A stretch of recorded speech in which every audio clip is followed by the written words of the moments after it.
जय श्री हरि।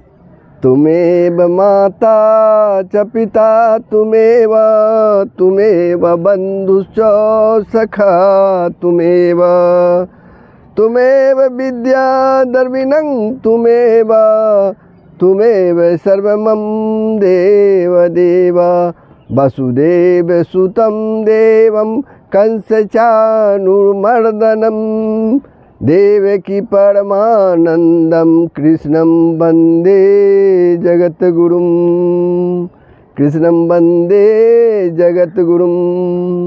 जय श्री हरि। प्रभु, आप सबों ने इसके पूर्व श्रीमद् भगवत गीता के अध्याय 5 का श्लोक 17 से 21 तक का श्रवण किया था। वहाँ प्रभु श्री कृष्ण कहते हैं, जिनका मन समता में स्थित है उन्होंने यही संसार को जीत लिया है। इस प्रकार इंद्रियों के विषयों में आसक्ति के त्याग को परमात्मा की प्राप्ति का हेतु बतलाकर, कारण बतलाकर, अब इस श्लोक में इंद्रियों के भोगों का दुख का कारण यानी 22वां श्लोक में और अनित्य बतलाते हुए भगवान उनमें आसक्ति रहित होने के लिए संकेत करते हैं। आसक्ति रहित होने के लिए संकेत करते हैं। प्रभु, श्लोक 22 प्रारंभ हो उसके पूर्व आप लोगों से नम्र निवेदन है, यदि आपने वीडियो को सब्सक्राइब नहीं किया तो अवश्य कर देंगे, बेल आइकन को दबा देंगे, कमेंट करेंगे, शेयर करेंगे और लाइक करेंगे। जय श्री हरि। तो श्लोक 22, एहि संस्पर्जा सजा भोगा दुखयोनः एवते आद्यन्तवन्तः कौन्तेन तेषु रमते बुधा। जो ये इंद्रिय तथा विषयों के संयोग से उत्पन्न होने वाले सब भोग हैं, वे यद्यपि विषयी पुरुष को सुखपूर्वक भासते हैं तो भी दुख के ही हेतु हैं और आदि अंत वाले अर्थात अनित्य हैं। आदि अंत वाले अर्थात अनित्य हैं। इसलिए हे अर्जुन, बुद्धिमान विवेक की पुरुष उनमें नहीं रमता। प्रभु श्री कृष्ण कहते, हे अर्जुन, बुद्धिमान और विवेकी पुरुष उनमें नहीं रमता। अब यहाँ प्रश्न उठता है, इंद्रिय और विषयों के संयोग से प्राप्त होने वाले भोग केवल दुख के ही हेतु हैं, जो इस श्लोक में बताया गया है। इस कथन का क्या अभिप्राय है, क्या अर्थ है, क्या माने है? जैसे पतंगे अज्ञानवश परिणाम न सोचकर, पतंगा जो है कोई परिणाम नहीं समझता क्योंकि वो अज्ञान है। दीपक की लौ को सुख का कारण समझते हैं। पतंगे दीपक की लौ को सूर्य का सुख का कारण समझते हैं और उसे प्राप्त करने के लिए उड़ कर उसकी ओर जाते तथा उसमें पड़कर भयानक ताप सहते और अपने को दग्ध कर डालते हैं, जला डालते हैं। वैसे ही अज्ञानी मनुष्य भोगों को सुख के कारण समझकर तथा उसमें आसक्त होकर उन्हें भोगने की चेष्टा करते हैं और परिणाम में महान दुखों को प्राप्त होते हैं। विषयों को सुख के हेतु समझकर उन्हें भोगने से उनमें आसक्ति बढ़ती है। आसक्ति से काम, क्रोध आदि अनर्थों की उत्पत्ति होती है। आसक्ति से काम, क्रोध आदि अनर्थों की उत्पत्ति होती है और फिर उनसे भांति भांति के दुर्गुण और दुराचार आकर उन्हें चारों ओर से घेर लेते हैं। परिणाम यह होता है कि उनका जीवन पापमय हो जाता है। उनका जीवन क्या होता है? पापमय हो जाता है और उसके फलस्वरूप उन्हें इहलोक और परलोक में विविध प्रकार के भयानक ताप और यातनाएं उन्हें भोगने पड़ती है। विषय भोग के समय मनुष्य भ्रमवश जिन स्त्री प्रसंग आदि भोगों को सुख का कारण समझता है, वे ही परिणाम में उसके बल, वीर्य, आयु तथा मन, बुद्धि, प्राण और इंद्रियों की शक्ति का क्षय करके और शास्त्र विरुद्ध होने पर तो परलोक में भीषण नरक यंत्रणा आदि की प्राप्ति कराकर महान दुख का हेतु बन जाते हैं, महान दुख के कारण बन जाते हैं।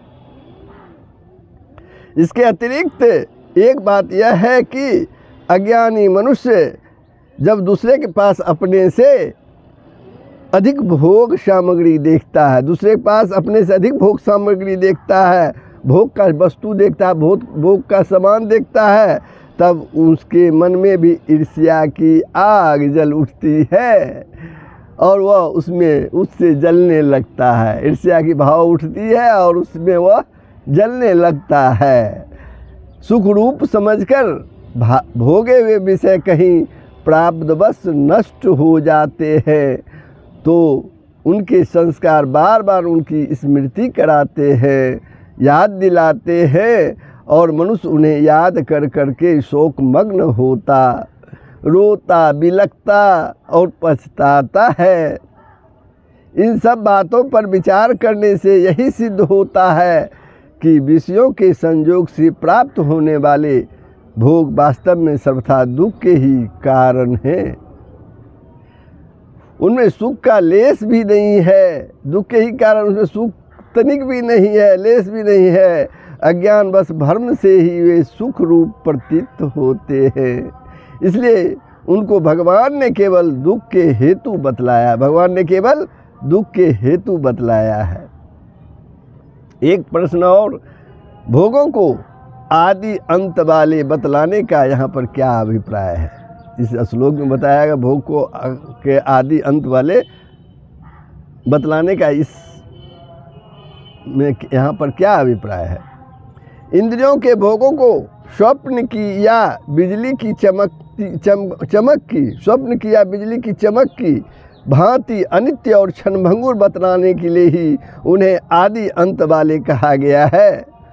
वस्तुतः इनमें सुख है ही नहीं, परंतु आदि अज्ञान बस सुख रूप प्रतीत होने के कारण कोई इन्हें किसी अंश में सुख के कारण माने तो वह सुख भी नित्य नहीं है, क्षणिक ही है। वह सुख भी अस्थाई नहीं है, क्षणिक ही है, क्योंकि जो वस्तु स्वयं अनित्य होती है उससे नित्य सुख नहीं मिल सकता। दूसरे अध्याय के 14वें श्लोक में भी भगवान ने इंद्रियों के विषयों को उत्पत्ति विनाशशील होने के कारण अनित्य बतलाया है। इस श्लोक में यहाँ पर अर्जुन को भगवान ने कौन्तेय संबोधन देकर क्या सूचित किया है? अर्जुन की माता कुंती देवी बड़ी ही बुद्धिमती, संयमशील, विवेकवती और विषय भोगों से विरक्त रहने वाली थी। नारी होने पर भी उन्होंने अपना सारा जीवन वैराग्य युक्त और भगवान की भक्ति में ही बिताया। अतः इस संबोधन से भगवान अर्जुन को माता कुंती के महत्व की याद दिलाते हुए यह सूचित करते हैं कि अर्जुन, तुम उन्हीं धर्मशीला कुंती देवी के पुत्र हो। तुम्हारे लिए तो इन विषयों में आसक्त होने की कोई संभावना ही नहीं है। अब एक प्रश्न और है इसी श्लोक से, अज्ञानी मनुष्य विषय भोगों में रमता है और विवेकी पुरुष उनमें नहीं रमता। इसमें क्या कारण है?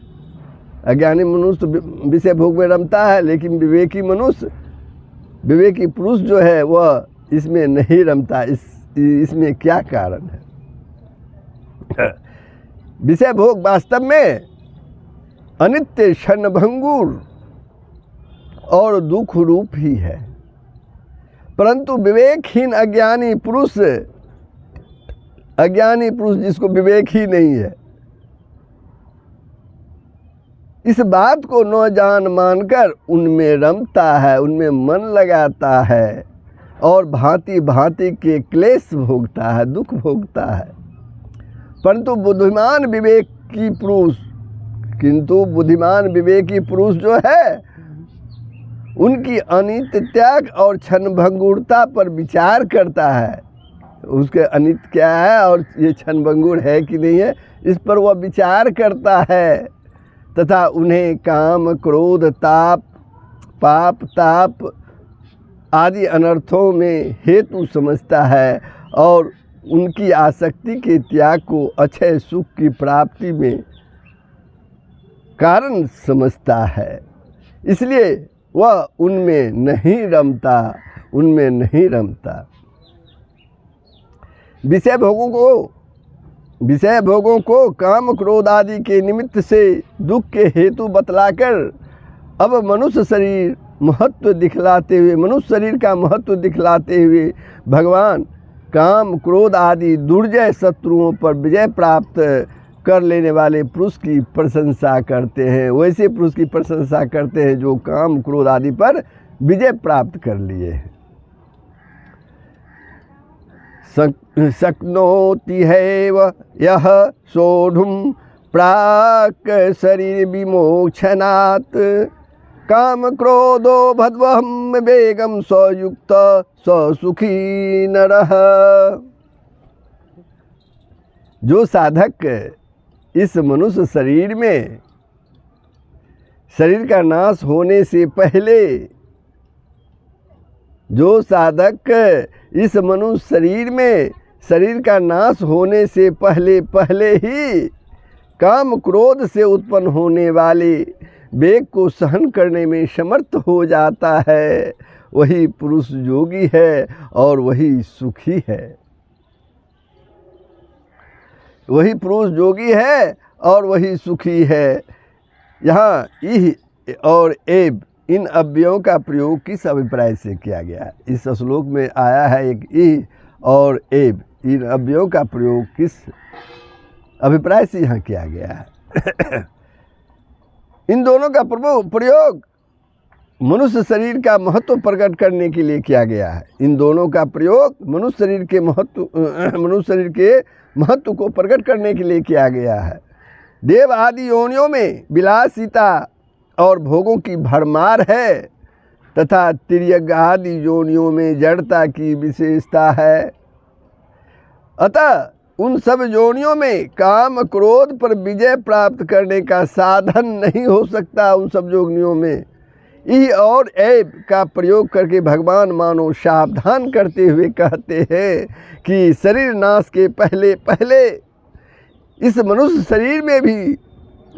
शरीर में ही साधन में तत्पर होकर काम, क्रोध के वेग को शांति के साथ सहन करने की शक्ति प्राप्त कर लेनी चाहिए। काम, क्रोध पर शांति के साथ शक्ति प्राप्त कर लेनी, विजय प्राप्त कर लेनी चाहिए।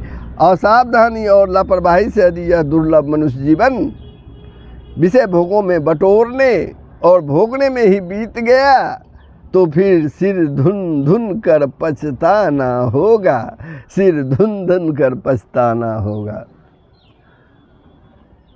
यदि इस मनुष्य शरीर में ही भगवान को जान लिया तो अच्छी बात है, यदि इस शरीर में न जाना तो बड़ी भारी हानि है।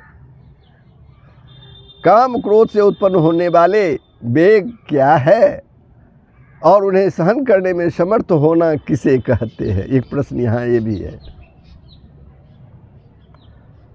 पुरुषों के लिए स्त्री, स्त्री के लिए पुरुष, दोनों ही के लिए पुत्र, धन, मकान या स्वर्ग आदि जो कुछ भी देखे सुने हुए मन और इंद्रियों के विषय है, उनमें आसक्ति हो जाने के कारण उनको प्राप्त करने की जो इच्छा होती है उसका नाम काम है।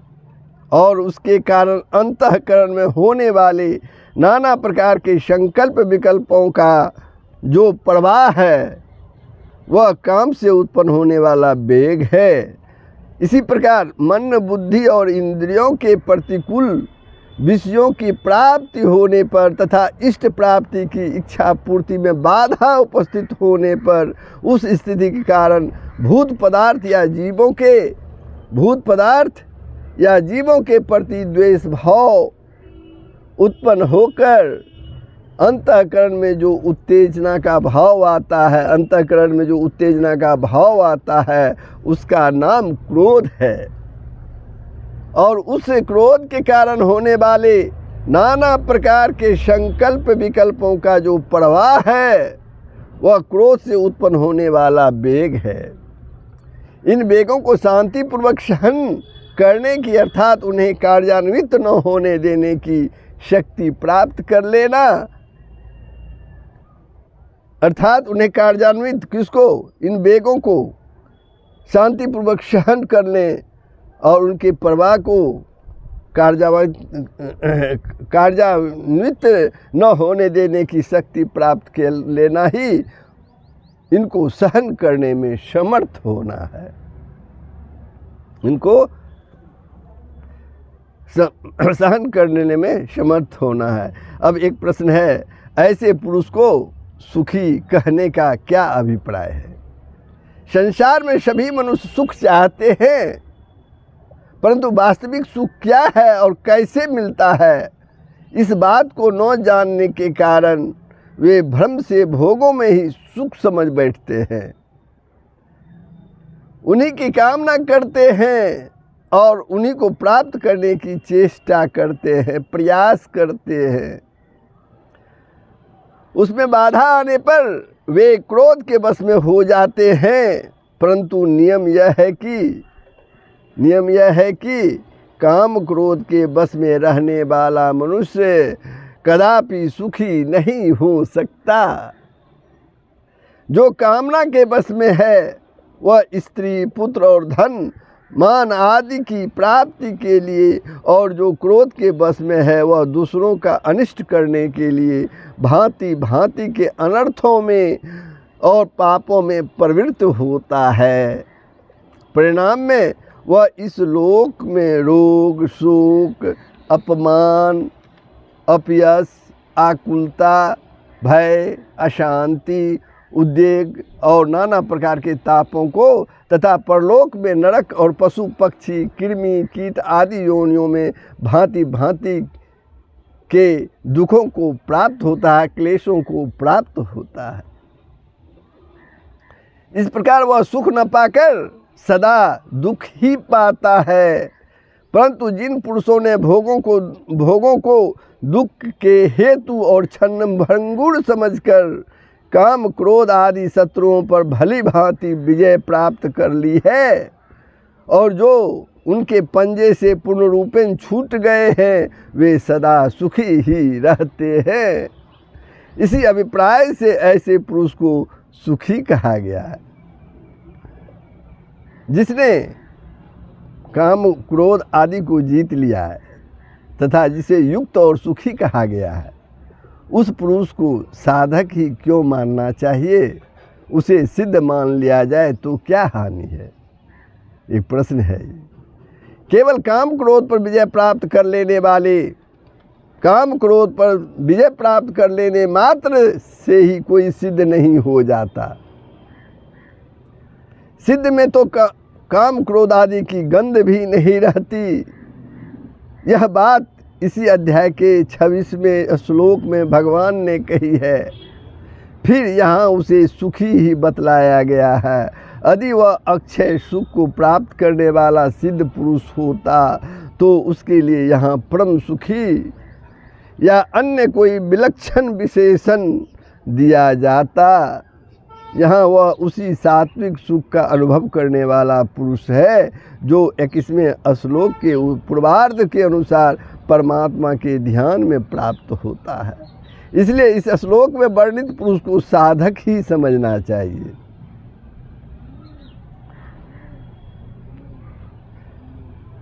उपयुक्त प्रकार से बाह्य विषय भोगों को क्षणिक और दुखों का कारण समझकर तथा आसक्ति का त्याग करके जो काम क्रोध पर विजय प्राप्त कर चुका है, अब ऐसे सांख्य योगी की अंतिम स्थिति का फल सहित वर्णन किया जाता है। फल सहित वर्णन किया जाता है।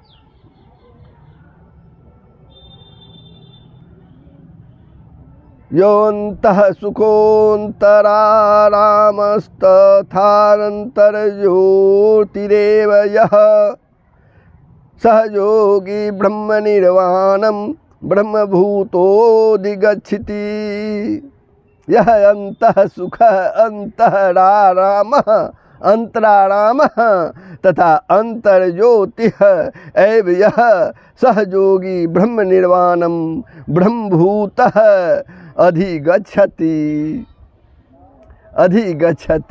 जो पुरुष अंतरात्मा में ही सुख वाला है, आत्मा में ही रमण करने वाला है तथा जो आत्मा ही ज्ञान वाला है, जो आत्मा में ही ज्ञान वाला है, वह सच्चिदानंद घन परम ब्रह्म परमात्मा के साथ एक ही भाव को प्राप्त सांख्य योगी शांत ब्रह्म को प्राप्त होता है। परमात्मा के साथ एक ही भाव को प्राप्त सांख्य योगी जो होता है, शांत ब्रह्म को प्राप्त होता है। इस श्लोक का यही अर्थ है। अब आगे इसका विश्लेषण है। अंतः सुख का यहाँ पर क्या भाव है?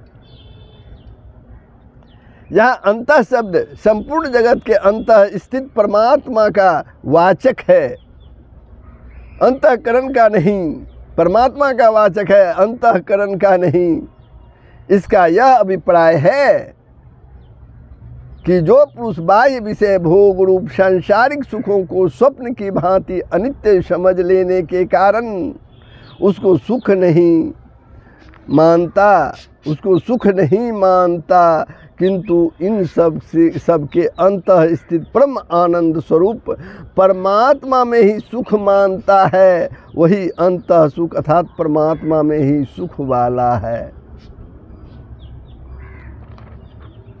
अंतराराम कहने का क्या तात्पर्य है? इस श्लोक में आया है एक शब्द अंतराराम, कहने का क्या तात्पर्य है? जो बाह्य विषय भोगों में सत्ता और सुख बुद्धि न रहने के कारण उनमें रमण नहीं करता, इन सब में आसक्ति रहित होकर केवल परमात्मा में ही रमण करता है, अर्थात परमानंद स्वरूप परमात्मा का ही निरंतर लगातार अभिन्न भाव से चिंतन करता रहता है, वह अंतराराम कहलाता है। और एक शब्द और भी आया है यहाँ, अंतर्ज्योतिः। यहाँ पर क्या अभिप्राय है इसका? परमात्मा समस्त ज्योतियों की भी परम ज्योति है। परमात्मा जो है, जितनी भी ज्योति है, सभी ज्योतियों की भी परम ज्योति है। संपूर्ण जगत उसी के प्रकाश से प्रकाशित है। जो पुरुष निरंतर लगातार अभिन्न भाव से ऐसे परम ज्ञान स्वरूप परमात्मा का अनुभव करता हुआ उसी में स्थित रहता है, जिसकी दृष्टि में एक विज्ञानानंद स्वरूप परमात्मा के अतिरिक्त अन्य किसी भी बाह्य दृश्य की वस्तु की भिन्न सत्ता ही नहीं रही, वह अंतर्ज्योति है। जिनकी दृष्टि में यह सारा जगत सत्य भासता है, निद्रा व स्वप्न देखने वालों की भांति जो अज्ञान के वश में होकर दृश्य जगत का ही चिंतन करते रहते हैं, वे अंतर्ज्योति नहीं है, क्योंकि परम ज्ञान स्वरूप परमात्मा उनके लिए तो अदृश्य है, है। अब एक शब्द यहाँ और भी आया है इस श्लोक में, ब्रह्मभूतः। ये पद जो है सांख्य योगी का विशेषण है। सांख्य योग का साधन करने वाला योगी अहंकार ममता और काम क्रोध आदि समस्त अवगुणों का त्याग करके लगातार अभिन्न भाव से परमात्मा का चिंतन करते करते जब ब्रह्म रूप हो जाता है, तब उसका ब्रह्म के साथ किंचित मात्र भी भेद नहीं रहता, ब्रह्म के साथ कोई भी भेद नहीं रहता, थोड़ा भी भेद नहीं रहता। तब इस प्रकार की अंतिम स्थिति को प्राप्त सांख्य योगी ब्रह्मभूत कहलाता है। अब आगे जो इस प्रकार परम ब्रह्म परमात्मा को प्राप्त हो गए हैं, उन पुरुषों के लक्षण 2 श्लोकों में प्रभु श्री कृष्ण बताते हैं। जो पुरुष परम ब्रह्म परमात्मा को प्राप्त हो गए हैं, उन पुरुषों के लक्षण 2 श्लोकों में प्रभु श्री कृष्ण बतलाते हैं। लभन्ते ब्रह्म निर्वाण मिर्ष्याः छिन्न कल्मषः छिन्न द्वेधा या तन्मनः सर्वभूत हिते रतः। जिनके सब पाप नष्ट हो गए हैं, जिनके सब संशय ज्ञान के द्वारा निर्वित हो गए हैं, जो संपूर्ण प्राणियों के हित में रत हैं, हित में लगे हुए हैं, और जिनका जीता हुआ मन निश्चल भाव से परमात्मा में स्थित है, वह ब्रह्मवेता पुरुष शांत ब्रह्म को प्राप्त होते हैं। वो पुरुष अब यहाँ सर्वभूति हिते रता है विशेषण देने का क्या अभिप्राय है? परमात्मा का अपरोक्ष ज्ञान हो जाने के बाद अपने पराये का भेद नहीं रहता। परमात्मा का अपरोक्ष ज्ञान हो जाने के बाद साधक को अपने पराये में का कोई भेद नहीं नजर आता है। फिर उसकी संपूर्ण प्राणियों में आत्मबुद्धि हो जाती है। इसलिए अज्ञानी मनुष्य जैसे अपने शरीर को आत्मा समझकर उसके हित में रत रहता है, वैसे ही सब में समभाव से आत्मबुद्धि होने के कारण ज्ञानी महापुरुष स्वाभाविक ही सबके हित में रत रहता है। इसी भाव को दिखलाने के लिए सर्वभूत हिते रत्ता विशेषण दिया गया है। यह कथन भी लोक दृष्टि से केवल ज्ञानी के आदर्श व्यवहार का दिग्दर्शन कराने के लिए ही है, दिग्दर्शन दिखाने के लिए ही है। वस्तुतः ज्ञानी के निश्चय में न तो एक ब्रह्म के अतिरिक्त सर्वभूतों की पृथक सत्ता ही होती है, सत्ता ही रहती है, और न वह अपने को सबके हित में रत रहने वाला ही समझता है। यहाँ ऋषयः पद का अर्थ ब्रह्मवेता कैसे किया गया? इस श्लोक में जो है ऋषयः पद आया है, उसका अर्थ ब्रह्मवेता कैसे किया गया? गत्यर्थक ऋष धातु का भावार्थ ज्ञान या तत्वार्थ दर्शन है।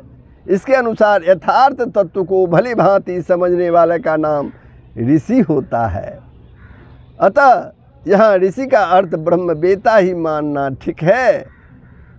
छिन्न कल्मषः छिन्न द्वेधा और यतात्मनः विशेषण भी इसी अर्थ का समर्थन करते हैं। श्रुति कहती है, परावर स्वरूप परमात्मा का साक्षात्कार हो जाने पर इस ज्ञानी पुरुष के हृदय की ग्रंथि खुल जाती है, संपूर्ण संशय नष्ट हो जाते हैं और समस्त कर्मों का क्षय हो जाता है।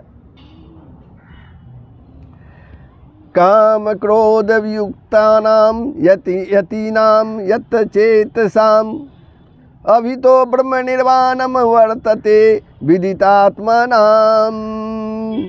काम क्रोध से रहित जीते हुए चित्त वाले परम ब्रह्म परमात्मा का साक्षात्कार किए हुए ज्ञानी पुरुषों के लिए सब ओर से शांत परम ब्रह्म परमात्मा ही परिपूर्ण है। अब यहाँ प्रश्न उठता है, काम क्रोध से रहित बतलाने का क्या अभिप्राय है?